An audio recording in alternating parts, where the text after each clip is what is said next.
Brilliance Audio presents Running in the Dark by Sam Reaves, performed by Emily Sutton Smith. Abby's phone went off twice while she was running, buzzing angrily in the pouch at her waist. She ignored it. The phone was there for emergencies, not because she thought she owed it to the world to be accessible anywhere at any time. Her running time was hers and nobody else's. Anybody with anything important to say would leave a message. The heat had eased as the sun had gone down behind the west side monoliths, and it was a perfect evening for running. A few high cumulus tinted faintly orange in a sky going slowly deep, deep blue over Manhattan. She'd set a good pace, and if she could sustain it, she had a shot at knocking off the 4-mile loop in under 25 minutes.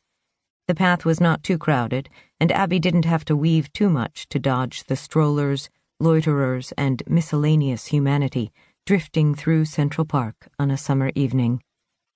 It was glorious to be moving, eating up ground with long, smooth strides. Abby had once been able to cover 6,000 meters in under 23 minutes, but graduate school had put an end to that. Without the spur of competitive cross-country, she had eased off to a fitness maintenance level, and had recently admitted to herself she would probably never claw back to top form again. But running was still her therapy, her centering technique, her refuge. What intense engagement with mathematical objects did for her mind, running did for her body. She checked her watch and saw she was going to have to pick up the pace a bit. No matter how strong you felt, the stopwatch was ruthlessly objective, a harsh taskmaster. She dug deeper. Looping back south on the bridle path, she skirted the reservoir, found enough strength for a bit of a kick, and pushed hard to the end just past the tunnel under West Drive. Her watch read 24:53. Panting, sweating, wrung out, elated, Abby made her way slowly over to the park exit at 81st Street. It wasn't until she was waiting for the light to change to cross Central Park West that she thought to look at her phone. Her heart sank as she saw the number. Abby sighed and slipped the phone back into the pouch. She didn't have the energy to deal with Evan right now. She wasn't going to spoil her endorphin high. The light changed, and she crossed, looking up into the darkening sky, thinking about the evening ahead. She had work to do, decisions to make, maybe even some preliminary packing. In 3 weeks, she would be leaving for Amherst. Alone. She reached Columbus, and her gaze wandered down the avenue. She would miss all this.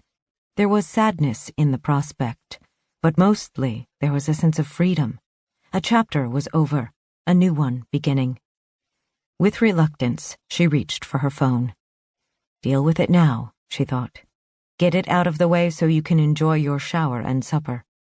She tapped at her phone and put it to her ear to hear the voicemails. Abby, please, why aren't you answering? I need to talk to you. I know I've been a pain in the ass, but I really need to see you now. Call me, please. Abby frowned. Evan's voice in her ear had the strained, urgent tone that always set her on edge. She brought up the second voicemail. Abby, I'm sorry. That's all I have to say. I'm just really sorry. Goodbye. That was puzzling. Abby walked for half a block with the phone in her hand, just trying to decode it. There hadn't been more than 3 or 4 minutes between the 2 calls, and that didn't seem like enough time for Evan to have a change of heart. But the stressed-out tone had been gone. He had sounded subdued. He had sounded resigned. Abby put the phone back in her pouch.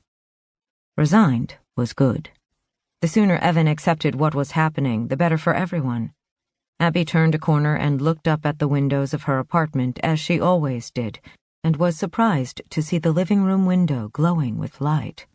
She didn't remember leaving the lamp on. In the elevator, the explanation occurred to her. Evan still had his key. She had hesitated to ask him for it, waiting for him to surrender it as a sign he accepted the new status quo. Her fears were confirmed when she pushed open the door of her apartment and saw Evan's beat-up canvas low-tops sitting on the mat where he always parked them.